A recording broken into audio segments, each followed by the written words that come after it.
Mesdames et messieurs, ravi de vous retrouver et une nouvelle édition de Direct pour ce mardi 31 mai 2022.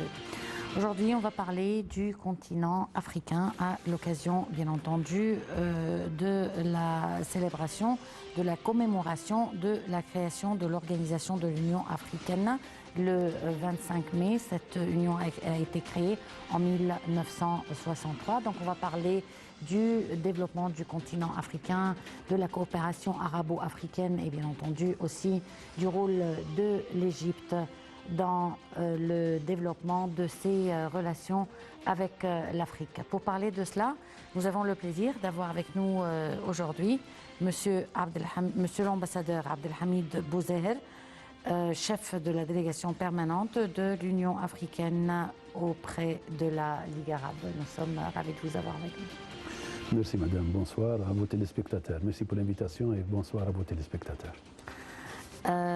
Monsieur l'ambassadeur, on voudrait parler du développement du continent africain en général et de l'Union africaine depuis la création de cette union jusqu'aujourd'hui. Merci. Le développement du développement de l'Afrique, du continent africain, est un long processus qui a commencé, comme vous l'avez signalé, en 1963, le 25 mai 1963, par la création de l'Organisation de l'Unité africaine, qui était un rêve qui hantait les esprits des leaders, des grands leaders du mouvement nationaliste africain et qui était à l'époque essentiellement orienté vers la libération du continent et la fin de l'esclavage du régime d'apartheid et donc la décolonisation du continent. Ensuite, petit à petit, progressivement, les États sous la houlette de l'Union africaine, de l'OUA, plus facilement, donc les États africains nouvelles indépendants avaient pour priorité de consolider un peu l'État-nation. Comment les différents États africains, des indépendants et ceux qui allaient accéder à l'indépendance, pouvaient s'organiser pour bâtir un État moderne et qui soit tout à fait en phase au diapason des autres États à travers le monde, et sachant que la référence pour tous, ce sont les règles, les principes, les codes instaurés par les Nations Unies qui sont la référence pour tout le monde. Et donc l'Afrique a eu besoin de se mettre en cohérence avec les principes et les règles de fonctionnement ainsi que l'organisation du système des Nations Unies. Et c'est petit à petit, donc, il y a une prise de conscience et très vite, il y a eu une montée en puissance des États africains. Et en même temps, il fallait passer à la fois sur le plan, comme je dis, institutionnel et organisationnel, un peu la consolidation des États. Ensuite, maintenant, il faut aussi se mettre au diapason sur les plans économiques, sur les plans de la démocratie, sur les plans des droits de l'homme, sur les plans de projection de l'avenir. Du combat contre le terrorisme aussi. Ensuite, les choses ont évolué. Au départ, le terrorisme a commencé au niveau de l'Union africaine. Spécialement, on a commencé à en prendre conscience, comme chacun sait, vers le début de la décennie 80 et 90. À ce moment-là, il y a eu le premier grand convention de l'Union africaine, de l'Organisation de l'Union africaine sur le terrorisme. Ça a été adopté en 1999. Mais c'était devenu déjà un phénomène nouveau, transnational, meurtrier, criminel, etc. Et donc, petit à petit, il y a eu une série d'autres conventions. Le cadre donc, de répression, de prévention, de répression et de lutte contre le terrorisme s'est renforcé au fil un peu de la prise de conscience et de l'architecture également institutionnelle qui s'est développée aux Nations Unies, parce que c'est devenu un phénomène mondial et donc il fallait un peu tout le monde répondre à cela, et en même temps, à travers ça, à travers la codification en quelque sorte des règles, il y a eu la coopération. Et donc le besoin de coopération de tous les États, et comme c'est devenu un phénomène transnational, donc ce n'était pas l'affaire d'un État, de l'ensemble des États, c'est d'une région, et c'est comme ça que depuis le début des années 20, ensuite les grandes organisations criminelles à travers le monde, que ce soit Al-Qaïda, que ce soit Daesh, que ce soit l'État islamique, etc., ont prospéré en profitant quelque part soit de la faiblesse des États ou un certain nombre de facteurs qui ont poussé... En profiter de la faiblesse de quelques États et aussi peut-être du soutien d'autres États. Bien sûr, parce que, non, absolument, parce que le terrorisme a des causes. A des causes, comme on dit, endogènes et aussi exogènes. Exactement. Le terrorisme sont des organismes criminels. Il y a donc qui ont tenté, qui essaient toujours de profiter des situations un peu difficiles, surtout des États qui ne sont pas très constitués, très fortement équipés, constitués pour le faire. Ensuite, il y a eu des facteurs de l'extérieur, des influences, des ingérences extérieures, sous forme d'idéologie qui, comme ça, se répand entre le monde, ou alors même du soutien matériel, financier, idéologique, en offrant des bases arrières pour ces mêmes criminels, etc. Et là-dessus, sur le plan du terrorisme et l'extrémisme violent, je crois qu'il y a fort à faire. Et malheureusement, maintenant, aussi, ça s'est développé, l'extrémisme violent, le terrorisme. Quelque part, aujourd'hui, on parle de passerelle également avec ce qui se passe dans des grandes régions, notamment en Afrique. Oui. En Afrique, comme vous savez aussi, il y a de l'insécurité. C'est devenu un phénomène qui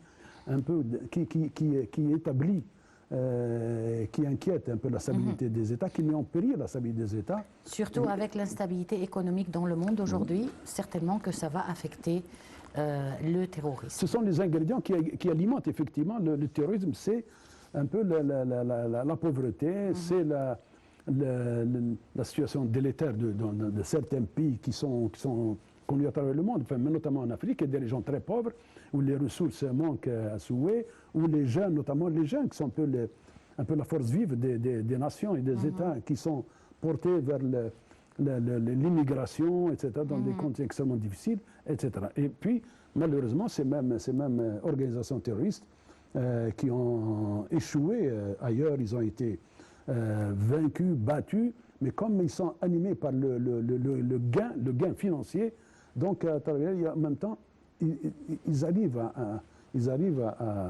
à recruter des jeunes notamment qui sont en désespérance dans leur pays, etc. Voilà, un peu, c'est terrible c'est très ce qui se passe en ce moment, oui.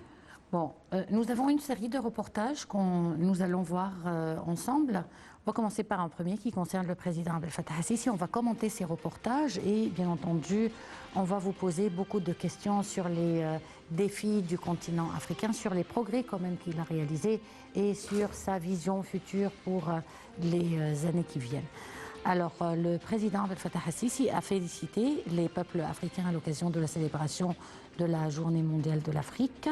La Journée de l'Afrique, nommée également la Journée de l'unité africaine, est célébrée chaque année le 25 mai pour commémorer la fondation de l'Organisation de l'unité africaine en 63, comme on l'a dit, devenue désormais l'Union africaine. Elle est célébrée dans divers pays du continent africain ainsi que dans le monde entier. Voyons.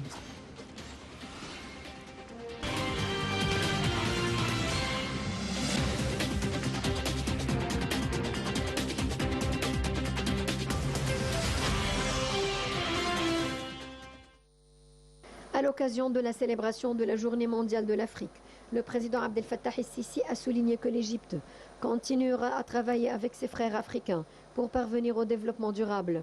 L'Égypte travaillera également en vue de renforcer les efforts conjoints visant à résoudre les problèmes et les différends dont le continent souffre depuis de décennies, a déclaré le président el-Sisi le mercredi 25 mai à l'occasion de la Journée de l'Afrique 2022, affirmant que cette date représente un souvenir historique pour l'Afrique qui marque une nouvelle ère d'unité et de coopération entre les États africains. Le président el-Sisi a tweeté « Nous prenons nos mesures fermes pour créer un continent stable qui garantit une vie décente à ses peuples et diffuse la culture de la civilisation, de la tolérance et de l'amour pour le monde entier. » La Journée de l'Afrique, nommée également la Journée de l'unité africaine, est célébrée chaque année le 25 mai pour commémorer la fondation de l'Organisation de l'unité africaine en 1963, devenue désormais l'Union africaine. Elle est célébrée dans divers pays du continent africain ainsi que dans le monde entier. Le président el-Sisi a souhaité au peuple africain davantage de progrès, de stabilité et de prospérité. Ces dernières années, l'Égypte a affirmé à plusieurs reprises sa volonté de renforcer la coopération avec les pays africains pour consolider la sécurité et la stabilité du continent, lutter contre le terrorisme et développer la transition énergétique. En janvier 2022, le président Al-Sisi a appelé à formuler une stratégie africaine pour éliminer le terrorisme et tarir ses sources de financement. Il a souligné les efforts de l'Égypte pour aider les pays africains à éliminer le terrorisme, notamment en participant aux missions de maintien de la paix de l'ONU.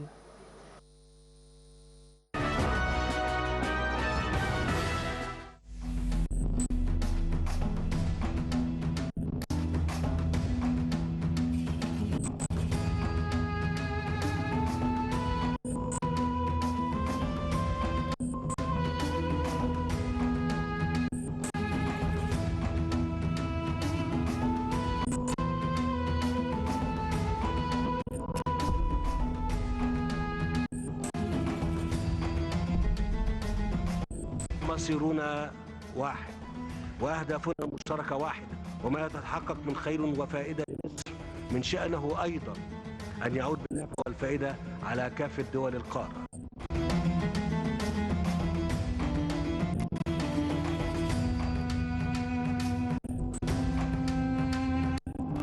إن مصر لن تدخر جهدا لدعم ونقل خبراتها لأشقائها الأفارقة لتصبح أفريقيا قوة فاعلة على الساحة الدولية بحلول العام 2063.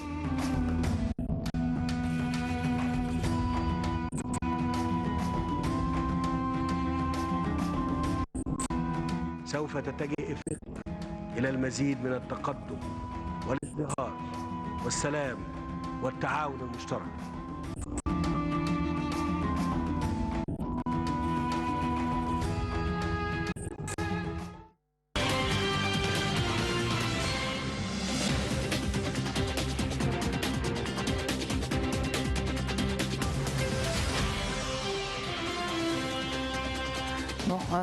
Monsieur l'ambassadeur, je ne veux vraiment pas lancer de fleurs au président Abdel Fattah al-Sisi, mais il faut reconnaître que vraiment, c'est un homme égyptien, arabe, africain, fort, et qui aspire toujours à la force et à l'union, et à la dignité, que ce soit de l'Égypte, de l'Afrique ou du monde arabe.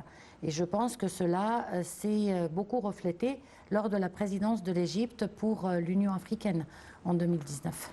Écoutez, absolument. Comme vous dites, sans flagornerie, sans jeter des fleurs, on peut dire du président Abdel Fattah al-Sisi que c'est un homme qui joint les actes aux paroles. Je crois que ce qu'il a fait pour l'Égypte depuis son arrivée au pouvoir est digne d'être souligné. D'abord sur le plan un peu de la lutte contre le terrorisme, un terrorisme extrêmement violent qui était préparé depuis longtemps, mais qui très vite, un peu, grâce à sa volonté inébranlable, les forces armées égyptiennes, comment dirais-je, se sont organisées pour faire face à cette menace. Et aujourd'hui, on peut dire, grâce à Dieu, alhamdoulilah, je crois que l'Égypte, dans une très large mesure, s'est débarrassée, elle a vaincu le terrorisme. Ce qu'il a fait sur le plan du développement économique et social du pays, donc la volonté ou le projet de développement à long terme de l'Égypte, en faire de l'Égypte un des grands pays émergents ce qu'on appelait autrefois le tiers-monde, je crois qu'il l'a également manifesté. Je dois dire, sur un témoignage personnel, ma première année, mon arrivée ici, dans mes fonctions ici à l'Union africaine, j'ai suivi la conférence internationale sur l'investissement et le développement qui était un peu organisée à Sharm el-Sheikh et qui... C'était en quelle année? En 2015. 2015, et qui effectivement postulait déjà, projetait un peu l'image, la vision que l'on voulait donner de l'Égypte à l'horizon 2030, qui correspond également avec un peu la vision du développement durable pour le monde arabe en 2030. Je dois avouer que les objectifs qui ont été annoncés à cette occasion m'ont laissé quelque peu, un peu... Sceptique. Bon, je ne dirais pas sceptique, mais enfin, c'est tout normal. mais en même temps, j'ai noté, j'ai relevé tout de suite la cohérence du projet. Surtout dans le domaine de l'énergie électrique. Tous les projets de développement, notamment industriel, et en même temps d'urbanisation, etc., ne pouvaient pas se faire si derrière il n'y avait pas une source d'énergie extrêmement forte. Et très vite, le président a mis l'accent là-dessus. Je me souviens très bien d'un contrat avec un grand constructeur allemand. Il parlait de 12 kV, 12 kilovolts, ce qui est énorme. Donc rien que pour un peu ce grand projet. Et finalement, je crois qu'aujourd'hui, les résultats, 6, 7, 8 ans après, sont manifestes sur le terrain. Donc, sur le plan, ensuite, la force d'attraction de l'Égypte sur le plan des investissements, sur le plan de l'activité touristique, je crois, maintenant, commence à être connue. Et son projet de faire de l'Égypte la porte d'entrée pour le continent, pour l'Afrique, là aussi, je crois que c'est une réalité. Donc l'Égypte est maintenant dans les actes également au service de l'Union africaine. Je crois la présence du président de l'Égypte en la personne du président Sisi en 2019 et également peut être considérée, à juste titre, comme une des présidences les plus réussies pour le continent africain. Il a été servi en cela, je dois dire, par l'agenda 2063. Oui. Son arrivée a coïncidé avec également la première chose, l'adoption du plan de réforme de l'Union africaine qu'on appelle plan Kagame, mais également le lancement de grands projets structurants et d'avenir, notamment le premier en tête, c'est le marché de libre-échange continental.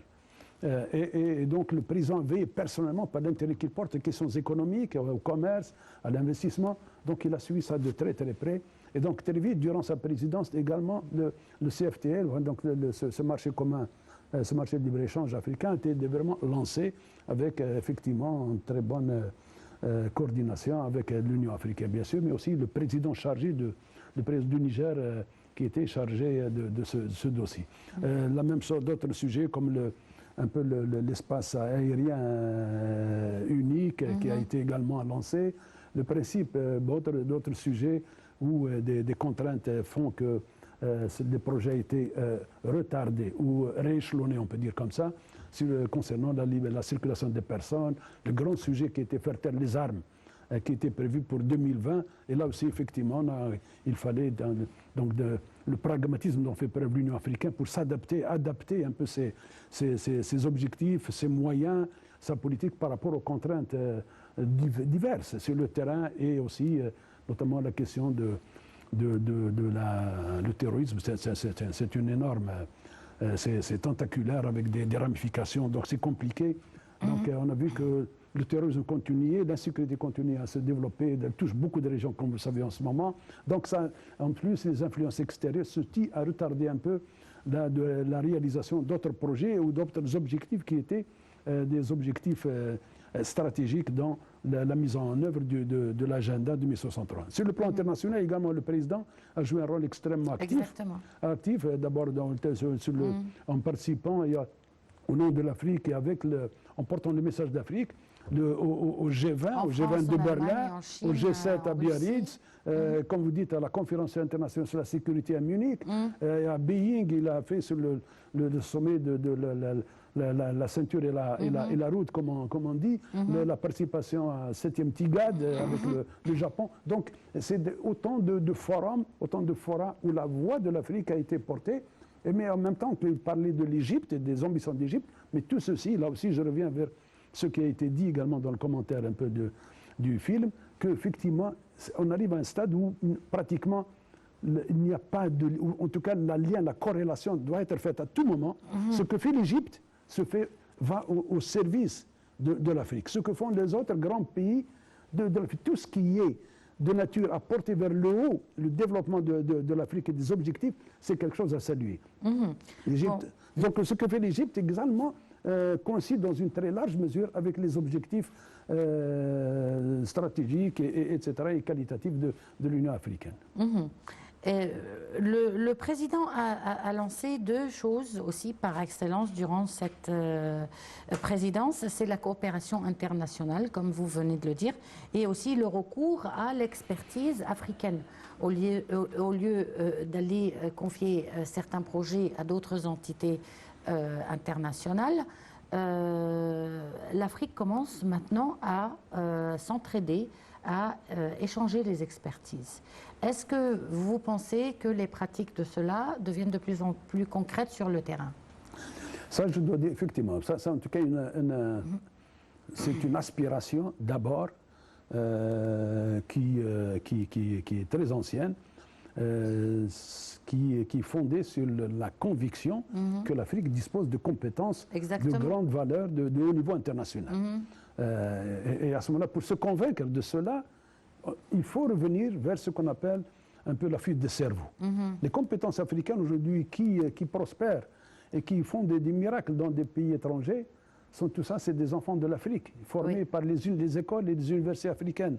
Donc il suffit tout simplement qu'il appartient dans ce cas-là aux États, c'est vrai, aux États d'offrir les conditions au moins optimales, c'est l'idéal, mais au moins les conditions minimales pour que l'expert africain puisse se sentir bien chez lui et dans le domaine où à ce moment-là il peut exceller et ensuite montrer toutes ses compétences, toute sa valeur dans le domaine un peu d'excellence.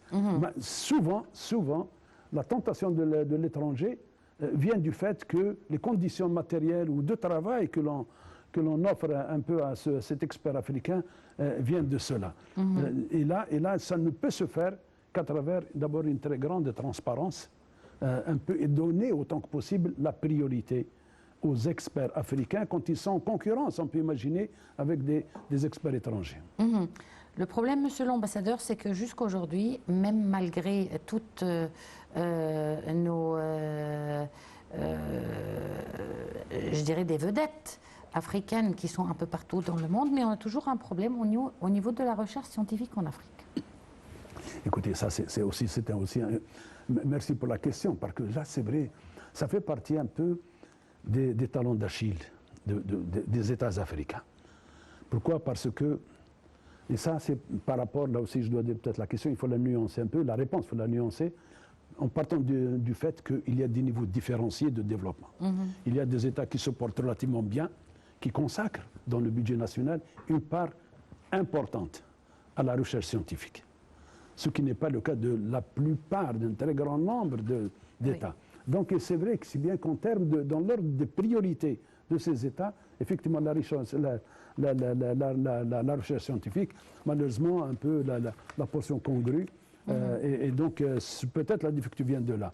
Mais à travers, si on fait jouer peut-être suffisamment les organes de l'Union africaine, notamment à travers par exemple l'Union des universités africaines, un peu les aspects sur mettre en place trouver des formules. Je ne suis pas expert en la matière, mais les experts, les centres de réflexion, de prospective peuvent exactement dire quel est le moyen le plus fiable pour faire travailler ensemble des institutions de recherche dans les pays africains, à travers soit autour de projets à identifier, et là aussi pour la découverte et la mise en évidence, la mise en exergue des talents. Là aussi, il faut peut-être innover en matière de création de prix pour un peu compenser, pour consacrer les experts, les compétences de niveau international. Et il y en a tellement. Je crois qu'il est absolument nécessaire, mais dans cette affaire aussi, le problème un peu l'égoïsme national doit être un peu banni de cela, parce que la recherche scientifique, les découvertes, c'est au service du développement de l'Afrique, de tous les domaines d'activité, qu'il s'agisse je dis comme ça, le nucléaire, comme on peut parler de la médecine, comme on peut parler tous les domaines d'excellence sont les bienvenus. Et c'est vrai, et vous savez que dans ce qu'on appelle les balances de services, quand on prend chacun des pays, dans la balance des paiements, il y a les sommes faramineuses qui sont versées pour le paiement de la rémunération de ces experts étrangers qu'on fait venir chez nous. Mais bien sûr. Alors, je vous assure, et à ce moment-là, quand on sait qu'on a affaire à des Africains qui peuvent faire jamais, au grand jamais. Et surtout, ce sera à moitié prix, je dirais. À moitié, beaucoup moins que la moitié, je vous assure. Mais le plus important, à ce moment-là, et si on crée les conditions en partant je dirais, d'un concept que l'expert africain se met d'abord au service de son pays, au-delà de son service, c'est tout le continent. Alors, pour peu qu'on lui offre encore une fois un minimum de conditions pour lui, pour sa famille, pour ne pas le perturber dans sa vie de tous les jours, l'importance de la famille auprès du chercheur est extrêmement importante. Bien sûr. Alors, je vous assure, ça changerait la donne énormément. Tout ce que je peux dire à ce sujet. C'est certain, c'est certain. On va passer à notre reportage, plutôt associé au monde arabe qu'au continent. L'Égypte se tourne pourtant résolument vers le sud depuis plusieurs années. Investissement dans les infrastructures, accords militaires, aide médicale et humanitaire. C'est lors de la présidence égyptienne de l'Union africaine en 2019 que le continent a recommencé à occuper une place centrale dans la diplomatie du Caire.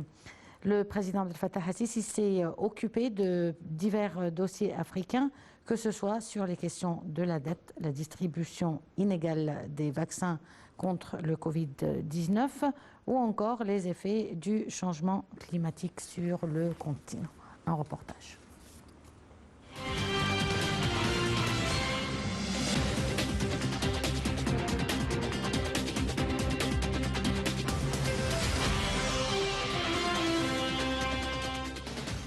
Les relations interrégionales entre l'Afrique et le monde arabe ont été consacrées lors du premier sommet afro-arabe tenu en Égypte, spécifiquement au Caire, en 1977. La conférence a réuni les chefs d'État et de gouvernement de l'Organisation de l'Unité africaine et de la Ligue arabe des États arabes pour des discussions sur les domaines de collaboration politique, diplomatique, économique, culturelle et scientifique qui ont abouti à l'adoption de la déclaration définissant les grandes lignes de la coopération future. Plutôt associée au monde arabe qu'au continent, l'Égypte se tourne pourtant résolument vers le sud depuis plusieurs années. Investissement dans les infrastructures, accords militaires, aide médicale et humanitaire. Le 7 février 2022, le président al-Sisi a annoncé lors d'une conférence de presse avec son homologue djiboutien Ismaïl Omar Guelleh en visite au Caire la création de la première zone de libre-échange logistique égyptienne à Djibouti, promettant d'accroître les investissements de son pays et le volume des échanges commerciaux. La visite du président djiboutien au Caire intervient près de 8 mois après celle de Sisi à Djibouti, première du genre pour un président égyptien. L'Égypte et les pays africains se sont beaucoup rapprochés ces dernières années, confirme Mona Omar, ancienne ministre adjointe égyptienne des Affaires étrangères pour les affaires africaines. Ont assisté aujourd'hui à la signature d'accords inédits et à de nombreuses rencontres et visites de haut niveau. La diplomatie africaine de la présidence a donné le signal aux ministères et aux institutions de l'État. Se concentrer sur le continent, confirme Rasha Abou Chakra, secrétaire de la Commission des affaires africaines au Parlement égyptien.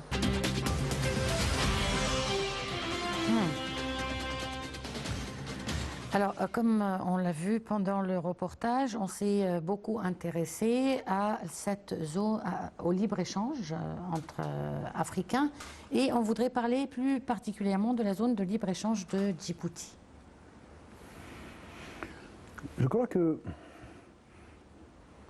on peut considérer que ce qui a été fait avec l'Égypte est un peu peut-être l'exemple qui devrait maintenant s'étendre à l'ensemble des autres États africains. Sûr.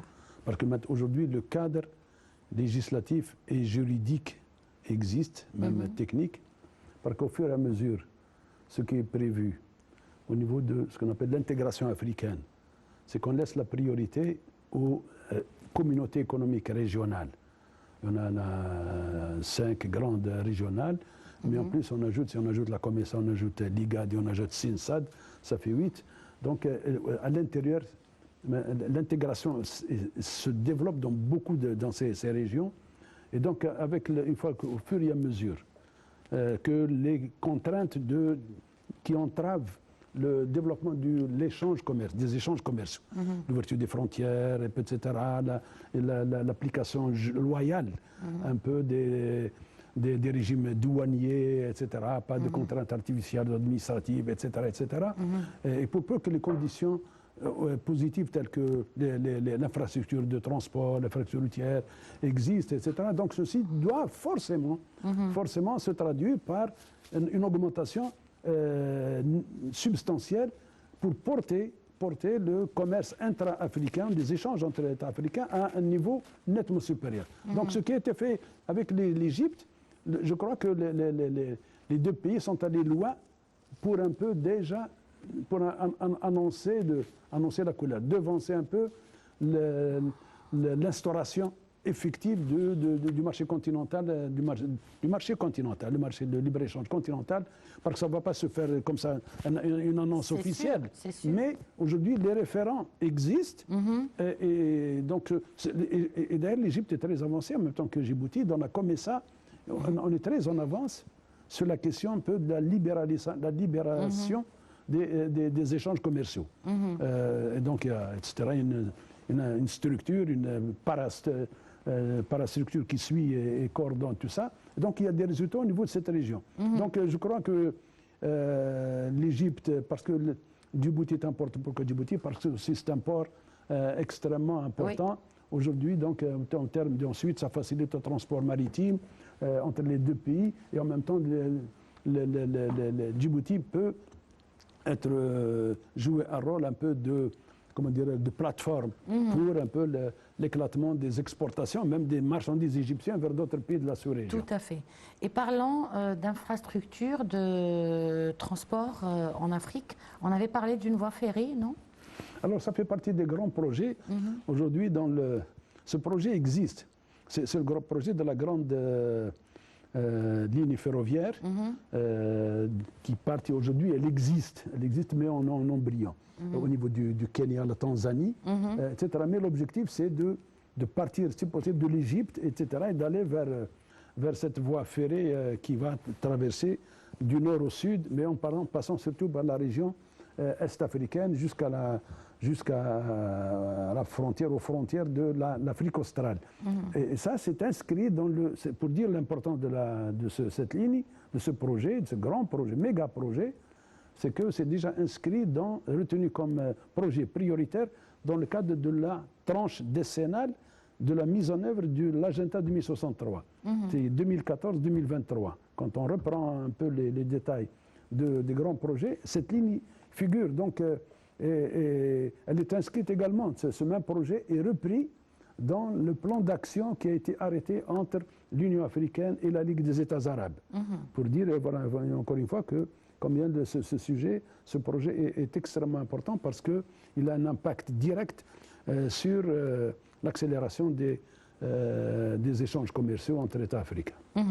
Monsieur l'ambassadeur, comme ça a été mentionné dans le reportage, quelle est votre explication pour le fait que le continent africain est le continent qui subit le moins des pertes économiques et au niveau des contaminations lors de l'apparition du coronavirus?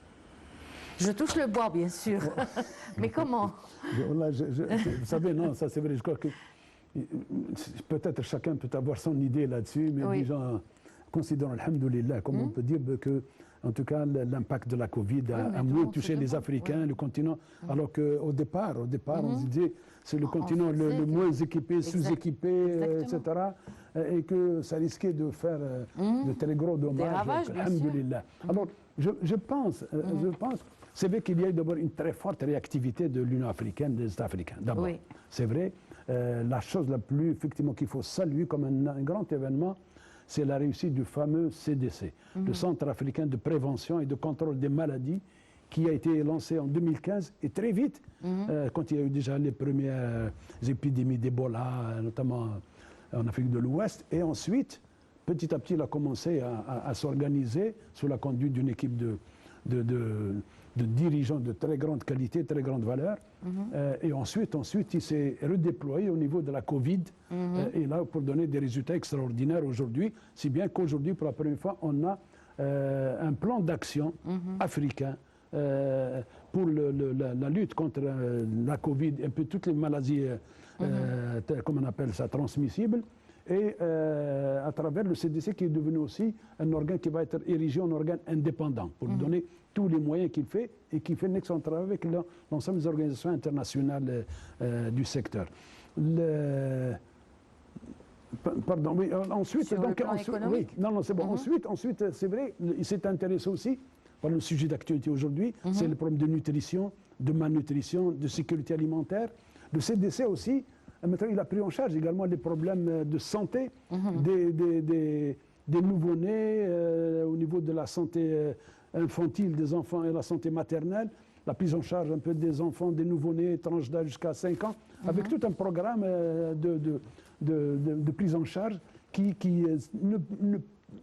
ne manquera pas de donner des résultats, c'est sûr, surtout qu'il est adossé également à une vision de la nécessité d'alimenter, d'améliorer plutôt un peu l'alimentation, surtout des tranches les plus vulnérables des populations. Bien sûr, bien sûr. Donc sur le plan... Alors maintenant, mais globalement, maintenant, quand on fait au stade de tirer les enseignements, l'Afrique a été moins touchée que tous les autres continents.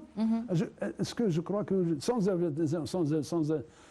être un expert en la matière, mais ce qui se répand un peu partout, c'est qu'il y a en Afrique une immunité naturelle. L'immunité, effectivement, que nous vivons tous. Nous ne sommes pas dans des sociétés aseptisées comme dirait l'autre. Nous sommes tous une très grande vulnérabilité, fragilité à n'importe quel facteur extérieur qui viendrait vous attaquer. Alhamdulillah, donc je crois que on a, dans des conditions difficiles, le plus important c'est la vaccination. Et je crois aussi un très gros effort. Je crois la vaccination, aujourd'hui à tous les stades, elle est assumée, elle est bien faite. Et les conditions de vie s'améliorent un peu partout. C'est vrai que le phénomène les règles de distanciation sociale ont été bien respectées à un moment donné. Oui. Ça a donné ses résultats. Ensuite, au fur et à mesure, la disposition des vaccins, etc., a fait que très vite, je crois qu'il y a une prise en charge de la gravité de la chose, mais la vaccination n'a pas atteint les niveaux qui est très très faible, malgré tout, sauf dans certaines régions. Mais je crois que là, encore une fois, je crois que c'est la grâce de Dieu, c'est le fait que la vulnérabilité a aussi ses atouts. Absolument, Oui, mais c'est l'impunité ou l'immunité, pardon, l'immunité naturelle que chacun de nous porte, mais qui a des racines et qui vont très loin de notre mode de vie ancestral, etc. Monsieur l'ambassadeur, on va passer à notre dernier reportage. Le 25 mai est la date de la célébration, de la commémoration de la création de l'Organisation de l'Union africaine à Addis Abeba en 1963, un jour qui marque chaque année les progrès en cours dans le mouvement de libération et symbolise la détermination des peuples d'Afrique à se libérer de la domination étrangère et de l'exploitation. Mais ça, c'est fini il y a des années, donc on va ensemble.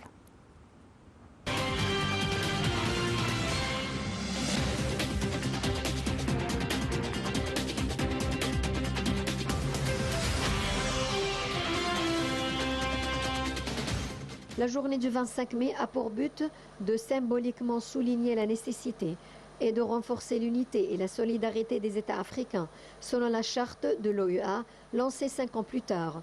L'Égypte et les pays africains ont augmenté leur coopération, surtout en ce qui concerne les exportations. Pendant les 9 premiers mois de 2021, le volume des exportations égyptiennes vers l'Afrique a ainsi atteint près de 4 milliards de dollars, contre 2,8 milliards de dollars l'année précédente, soit une hausse de 37,8%, selon les chiffres de l'Agence centrale égyptienne pour la mobilisation et les statistiques. Le ministère de l'Industrie et du Commerce a dévoilé en novembre 2021 un plan visant à porter ce volume à 7 milliards de dollars d'ici fin 2022 et à 10 milliards d'ici 2025. Les aides de l'État pour payer les charges maritimes des exportations vers l'Afrique devraient augmenter de 50% à 80%. Parallèlement, l'Égypte, qui préside actuellement le marché commun de l'Afrique orientale et australe, COMESA, a lancé différents projets dans les domaines de l'énergie solaire, de l'agriculture et des infrastructures. En 2018, le Caire a signé un contrat avec la Tanzanie pour la construction du barrage Julius Nyerere, mise en service prévue en 2022, d'un coût de 2,9 milliards de dollars.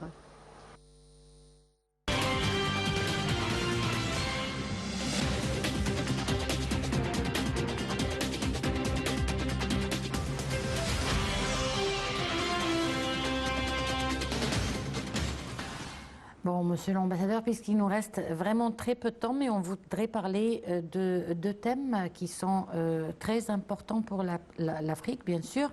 C'est la sécurité alimentaire et l'environnement.